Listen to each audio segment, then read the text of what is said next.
Енді бүгін біз заказ беріп бастаймыз.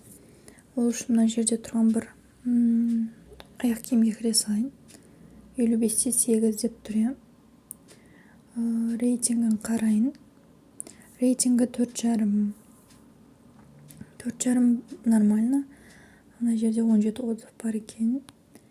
Суреттерін қарап шығайын.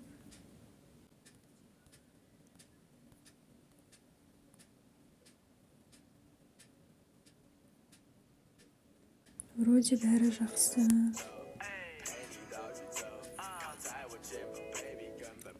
Бәрі жақсы. Енді осыны аламын. Мына қызбен обязательно осы жерде адамдар тұрса қосылып аламын. Басамын. Тоже қызылды басамын қайттан. Енді таңдаймын. Қайсысы жақсы. Мына жерде скриншоттап аламын. Қалай не деп тұрғанын қараймыз. Так. Черный, сосын астында обновленная версия дейді. Значит, біз обновленная версиясын алып көреміз, иә. 59-да 8 екен. Шығамыз, наққа кіреміз. Так, бізге ақ керек. 59-да 8-дің 39 размерін аламын. Мына жерде жаңа постты таңдаймын. Галочка тұру керек жаңа посттың қасында. Енді аламын. Так, қызылды басамын.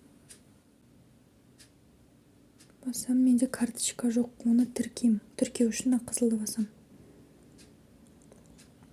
Ең астына түсеміз.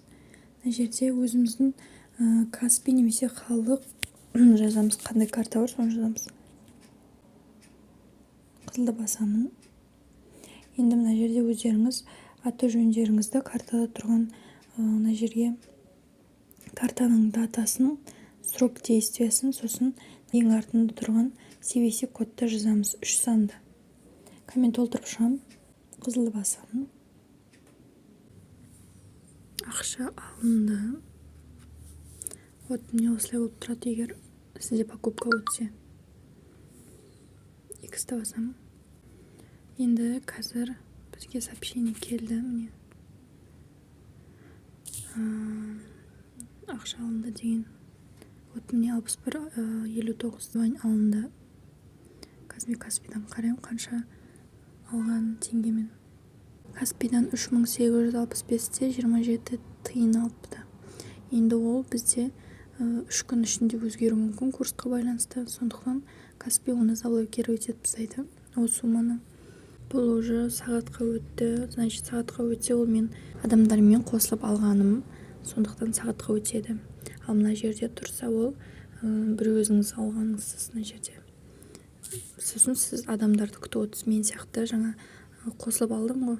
Сол мына жерде тұрады. Енді қалай возврат жасаймыз? Сағатта тұр, біздің затымыз. Енді бүгін берген заказымыз, онда возврат жасаймыз. Бірінші тұрған F деген сияқты қытайша иероглифті басамыз. Сосын мына екінші строкадағыны басамыз. Бұл жерден таңдаймыз. Мына жерде скриншоттап аламыз да. Бұл жерде жаңағы өзіміздің не үшін возврат жасауымыз керек, сол шығып тұр. Кіреміз. Больше не хочу дейді. Посмотреть более дешевые товары. Бізге қайсысы келеді? Адрес доставки, номер мобильного телефона неверный деген. 4-шісі келеді екен. Соны басамыз. 4-шісін басамыз, ұстап тұрамыз да, копировать етіп аламыз барлығын. Копировать етіп аламыз. И басып жібереміз. Птичка соған қоямыз. И енді мына жерге әкеліп, соны ставить етеміз. Болды.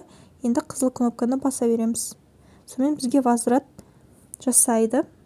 Шығамыз назад. Қайтадан шығамыз.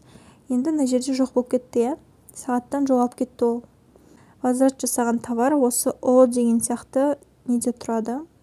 Бөлімшеде. Міне мен возврат мынаған жасағанмын. И екінші товар осыған жасадым. Ішіне кіріп көреміз. Вот мына жерде скриншоттап көрсек болады. Не деп тұрғанын қазір көреміз. Так. Зит бұл жерде бүгін 15-і түнгі 12-ден кетті. Қытайда сағат 2-ден 4 кетіп жатыр екен. Возврат успешно дейді. Енді бізге келеді, Алла қаласа. Примерно бір Каспийға байланысты. Каспий өзі түсіреді біздің счетқа. Бір аптаның ішінде түсуі мүмкін, немесе 3 күннің ішінде түсуі мүмкін. Оны Каспий выпискадан қарайсыздар. Осымен возврат бітті. Енді келесі сабақта басқа сабақтарды түсіндіретін боламын.